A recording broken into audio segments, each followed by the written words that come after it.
either another night and more violent protest or more protests. I hope you have a nice cup of coffee.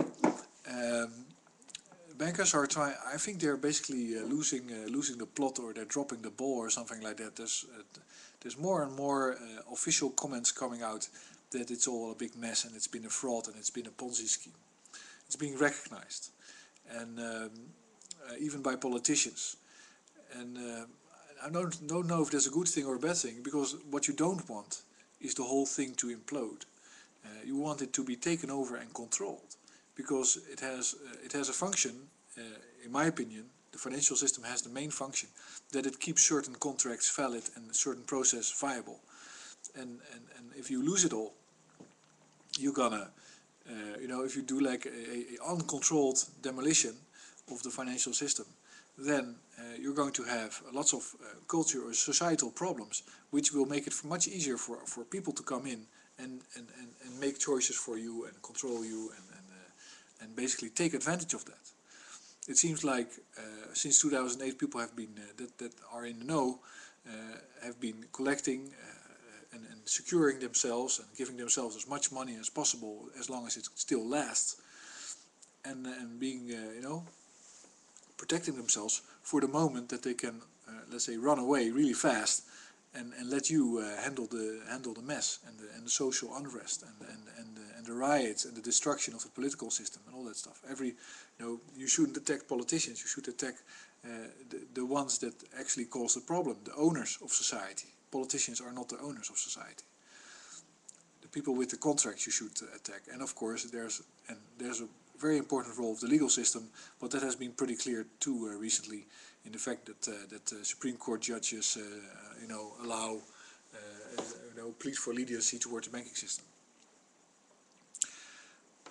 But the real issue, of course, is energy. And energy, even the oil companies are now saying, of course, Shell has come out and said that we have 20 years of oil left. Other people come out, we have 17 years of oil left. But, surprise, if the oil will move to where the nice stuff is being produced, where the fun life is. That's where the oil will move. That's where the bankers will move the oil if they get a chance. Or there will be a big fight and the oil will go to a lot of fighting, primarily, and then it will go to the winner of the fight, who will try to recover using that oil, and then we'll find out that there's not that much left anymore and it's really hard to get and you have to transport it and it's still territory where other people want to have it. And you keep getting in these messes to get the remnants or of the last oil, and everybody's burning everything, and that's a big, that's kind of like a Mad Max situation. The video or the movie is being remade now. I don't know who's going to be the lead role, but there's going to be another Mad Max, which is timely.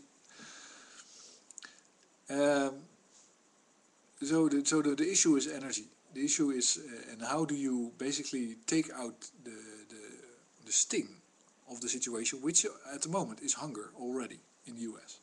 That is by providing access and ownership of arable land to Americans, by working primarily on technologies to make fertilizer with renewables, irrigate with renewables, make fresh water with renewables, which is extremely easy to do. And I can just outline it in the desalination with solar power. You can do solar desalination but you can also do freeze desalination, which is a very low-tech process, low pressure, low tech. You get fresh water, you can irrigate it, you can plant. In every desert of the world can be irrigated with that. And if you need pipes, you can make them out of sand and sunlight. So your problems can all be solved if you just get the ownership and the access, and you get at least some leadership with a technology agenda that says, well, we got poor farmers in Mexico, they don't have irrigation. Teach them to make these pipes, teach them to make these pumps, teach them to make the desalination plants. It's easy. You can make them out of glass actually. You don't even need metal, so you can make everything out of sand if you want to. You can grow bamboo, which is a good carbon capture thing, but also a very good building material. And you're on your way. You just have to basically start doing that and start educating people. But to the current banking system and financial system, that's all way too desperate. You really don't want to have a situation where you appear to be in need or in some kind of problem, you want to be confident and you want to be moving forward to the gas economy, which will eventually kill all life on Earth. That's the plan. And if it's not in America, then goodbye America, we'll go to Asia. We have lots of coal in Indonesia. The funny thing is that there's actually already fighting over that coal reserves in Indonesia. Because there's estimated to be multi-billions of coal deposit. The Rothschild Bank, I believe, has bought it or has tried to buy it, but other people have a claim too, and it's just pieces of paper and contracts, and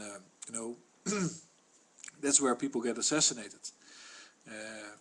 One of the Rothschilds has been assassinated, I believe it's called Eugene Rothschild, after making the wrong deal.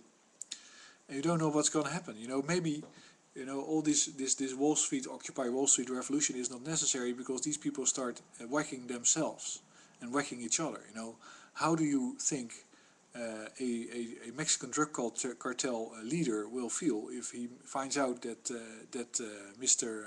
Hunger is this guy Charlie Munger, has pissed away the money of the cartel on a credit default swap deal?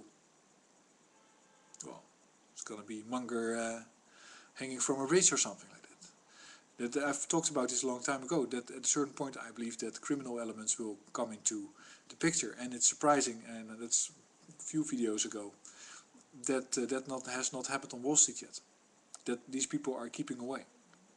That should completely indicate that there is some kind of control over who ends up on Wall Street.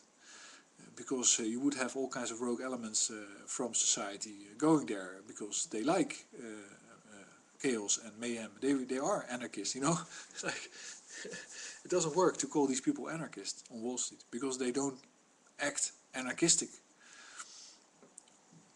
Anyway, this is a little bit of random video. I'm now writing a piece about a company called Mitsui, and I try to find out as much as possible about it, but it's interesting to know because they use titanium oxide, which is the white paint, and it's powder you can easily get anywhere. It's also in toothpaste as a photoactive catalyst that makes hydrogen. Because let's say titanium oxide absorbs sunlight and then becomes it has an energy state, and it can split water with that energy state. And they use it in a different way than usual, but the funny thing is they built a factory that makes hydrogen using solar light, and then uses that hydrogen to combine with carbon dioxide to make methanol, which is a very good fuel, and their factory takes in 2 times as much carbon dioxide as it puts out. So it's actually a carbon negative factory making a very good, very nice fuel. And that process is actually very simple. It's easy to do, and this almost as easy to do as solar methane. And those two things you should remember, solar methane and solar methanol, because methane can be used as gas in cars and all kinds of other vehicles and heating your house and stuff like that. So if you can make that, if you can make the hydrogen, you can make the methane, because the carbon dioxide is there. And if you need sunlight or wind or something like that, some other form of energy to do it. But then you can transition to methane society, and methanol can be turned into plastic, so you can actually store the carbon in a solid state.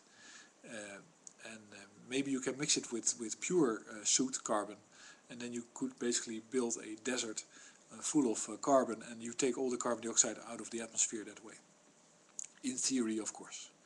But I'm looking at this company because what they did was they used the titanium oxide to make the hydrogen, but there's no pictures to be found. There's only a little description of the process and the scientific actions surrounding it. Another thing I think I need to mention is that, so you have these solar cells that are made of gallium, indium, selenium and copper, which are all readily available, and they're really high yield, high percentage yield, almost 20%, and they're not being made. And that's more, let's say, now I'm just forgetting what I was talking about, but that is something that should accompany the whole Wall Street thing. That is like, let's make those things that can actually supply us with what we are needing our money for all the time. We need our money for food, which is energy. We need our money for heating our homes, for driving around, for having a life, and it's all energy. And that's because the banks control energy through money. And we would like to get rid of that control, and we can do that by generating our own energy. And we would have something to do, and the society would get better, the air would get cleaner, people would get healthier, all that positive effects could be achieved. Anyway, sorry, I'll try to structure my videos a little bit more in the future and prepare them, but thanks for listening.